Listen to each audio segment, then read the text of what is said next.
Le contrat de mandat, de façon générale, consiste pour une personne appelée le mandant à donner à un mandataire des instructions précisées au contrat de mandat afin que ce dernier puisse, au nom et pour le compte du mandant, négocier un contrat avec une autre personne. Le contrat ainsi négocié, s'il respecte les instructions qui ont été données, sera conclu au nom du mandant et n'engagera que ce dernier avec son co-contractant. En outre, le mandataire pourra assurer le suivi de la bonne exécution de ce qui a été convenu dans le contrat, ce dont il devra rendre compte régulièrement au mandant.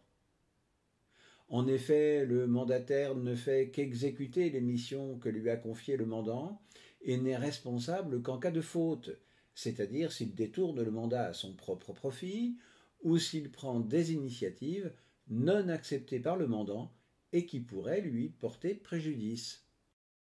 Dans le commerce international, l'entreprise qui a besoin d'expédier de la marchandise à l'étranger peut faire appel à des mandataires pour effectuer différentes missions liées à la logistique, au nom et pour le compte du chargeur après l'avoir conseillé. Le mandataire peut avoir la fonction de groupeur en réunissant des colis et envois de détails en vue de constituer des lots qui formeront des unités de charge à confier à des transporteurs, ce qui permettra d'obtenir des tarifs dégressifs. Il peut également agir en tant qu'affréteur, en louant ou en exploitant lui-même un navire ou un avion, ou en servant uniquement d'intermédiaire entre le chargeur et la compagnie de transport terrestre, ou encore en étant transitaire, chargé de l'ensemble des opérations relatives aux marchandises en cas de rupture de charge, c'est-à-dire la période entre deux modes de transport qui se succèdent,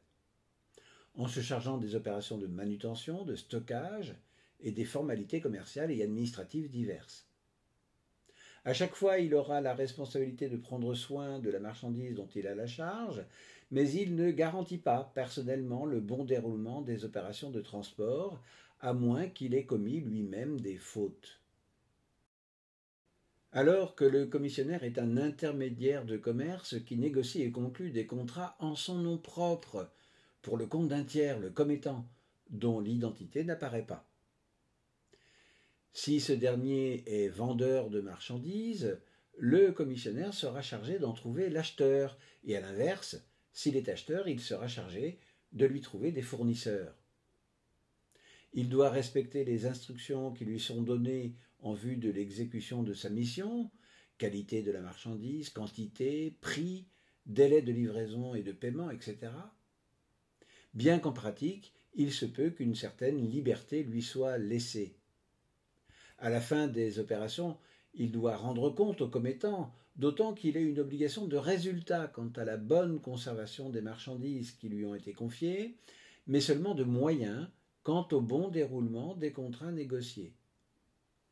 Néanmoins, pour augmenter la responsabilité du commissionnaire, le commettant peut intégrer une clause de dû croire par laquelle le commissionnaire se porte garant de la bonne exécution des contrats, notamment celui du paiement de la valeur de la marchandise. Dans le commerce international, le commissionnaire de transport est donc un indépendant. Et en vertu du contrat qu'il a conclu avec son client, il va procéder à l'ensemble des opérations nécessaires à l'expédition des marchandises qui lui ont été confiées, selon les instructions générales qu'il a reçues. Mais il le fera en son propre nom et pour son propre compte, en choisissant librement les moyens de réaliser l'expédition. Il peut, comme il a déjà été expliqué pour le cas du mandataire, faire office de groupeur, d'affréteur ou de transitaire, voire même de s'occuper des formalités douanières s'il est agréé en douane. Bien évidemment, il prendra toujours soin de conserver en bon état la marchandise qui lui a été confiée et en tant qu'indépendant, agissant en son propre nom, il assumera toute la responsabilité des opérations dont il a la charge et pourrait indemniser le commettant pour les avaries subies par la marchandise ou le retard à la livraison, même s'il ne commet aucune faute.